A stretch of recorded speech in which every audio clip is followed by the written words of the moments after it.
The funeral of former Scottish First Minister Alex Salmond was marked by heartfelt tributes from his family, friends, and political colleagues who gathered to celebrate the life of a man who had played a significant role in shaping modern Scottish politics.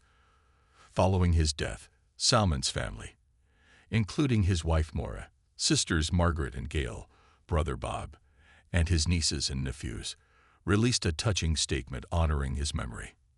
They described him as a devoted and loving husband, a fiercely loyal brother, a proud and thoughtful uncle, and a faithful and trusted friend, underscoring the warmth and loyalty that characterized his relationships with those closest to him. The funeral service, held at a local church, was a private gathering in line with the family's wishes, but it attracted a notable turnout from prominent figures in Scottish politics. The Alba Party, the pro-independence political movement Salmond founded in 2021, was represented by acting leader Kenny MacAskill, who was among those chosen to deliver a eulogy. Other speakers included Salmond's former Scottish National Party (SNP) colleague Fergus Ewing, as well as his niece Christina Hendry, each reflecting on Salmond's influence, achievements, and the personal legacy he left behind. In addition to eulogies from family and colleagues, several political figures attended the service to pay their respects. Among them were former SNP members of Parliament, MPs, Jim Sillars, Joanna Cherry, and Eilidh Whiteford, each of whom had worked with Salmond at various points during his political career. The crowd also included John Bercow, former Speaker of the House of Commons, Campbell Gunn, a former advisor to Salmond during his time as First Minister, and former Lord Advocate Lord Frank Mulholland. Tasmina Ahmed Sheikh, chairwoman of the Alba Party and one of Salmond's closest political allies, was also present, along with SNP member of the Scottish Parliament, MSP, Annabel Ewing, sister to Fergus Ewing. Outside the church, a crowd of about 50 people gathered to pay their respects, a reflection of the public interest in Salmond's life and career. Although many in Scotland knew Salmond for his political achievements, those who gathered outside recognized the more personal aspects of his character, recalling his kindness, humor, and passion for Scottish independence.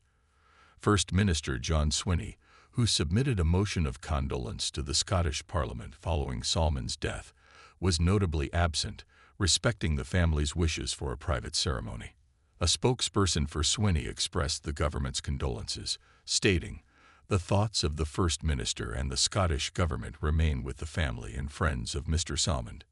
Alex Salmond's career in Scottish politics spanned several decades, during which he became a key figure in the Scottish independence movement. He joined the SNP in the 1970s and quickly rose through the ranks, demonstrating a commitment to Scottish sovereignty that resonated with many citizens. Salmond's leadership of the SNP helped to transform the party from a political minority into a dominant force in Scottish politics. In 2007, Salmond led the SNP to a historic victory, making it the largest party in the Scottish Parliament and marking the first time the SNP would form a government at Holyrood. Under his leadership, Scotland witnessed significant political shifts, and Salmond's advocacy for independence gained international attention. One of the most defining moments of Salmond's career came in 2014, when Scotland held its first independence referendum. The campaign, led by Salmond and the SNP, sought to give Scotland a chance to decide its own future.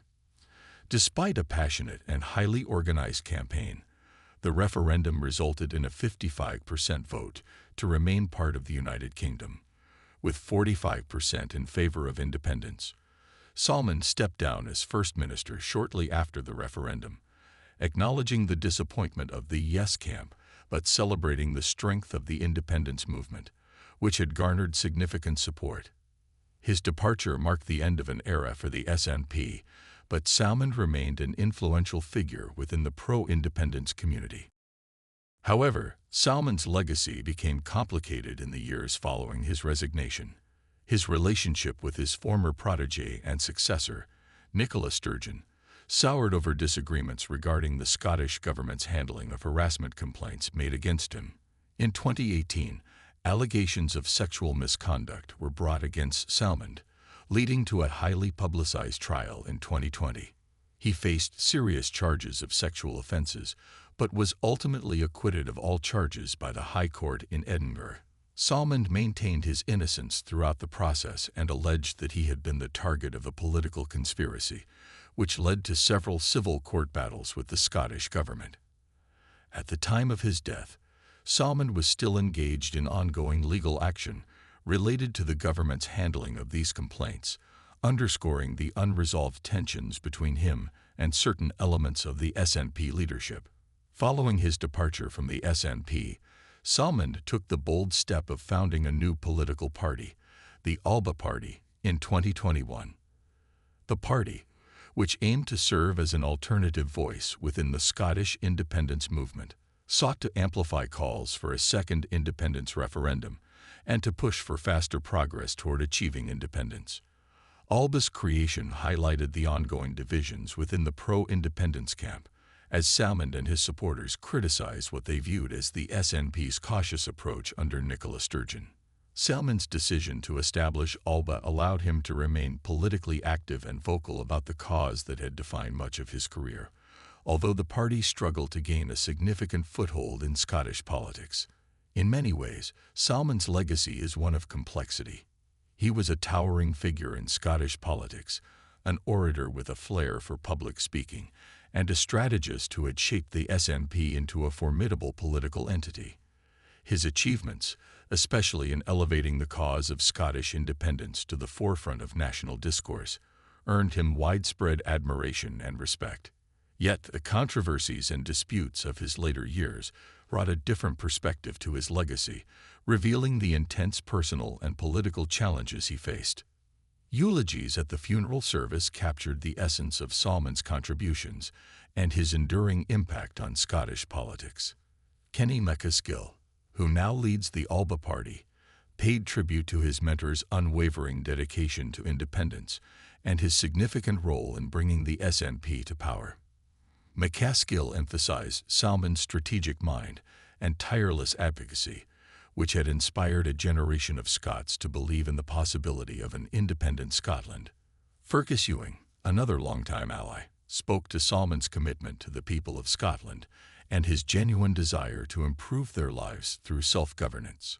Salmond's niece, Christina Hendry, provided a more personal remembrance, reflecting on his role as a beloved family member and a steady source of support and encouragement. Salmond's impact on Scottish politics is likely to be remembered for generations to come. While the future of the independence movement remains uncertain, Salmond's contributions laid the groundwork for the ongoing debate over Scotland's future. His tenure as First Minister marked a period of significant change, with Scotland gaining increased autonomy and a renewed sense of national identity. For many Scots, Salmond's vision of an independent Scotland remains an inspiring and unfinished project, one that continues to influence political discourse.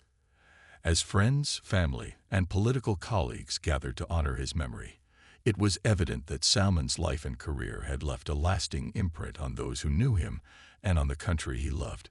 His resilience in the face of adversity, both personal and political, demonstrated the depth of his commitment to his beliefs. The legacy of Salmond is one of ambition, controversy, and an unwavering dedication to the cause of independence, a legacy that will continue to shape Scotland's journey in the years to come.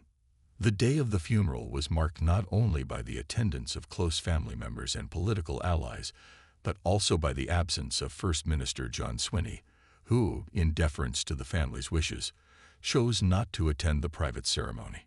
Swinney's motion of condolence, submitted to the Scottish Parliament, spoke to the deep impact Salmond had made during his career, acknowledging his contributions while respecting the privacy of the grieving family.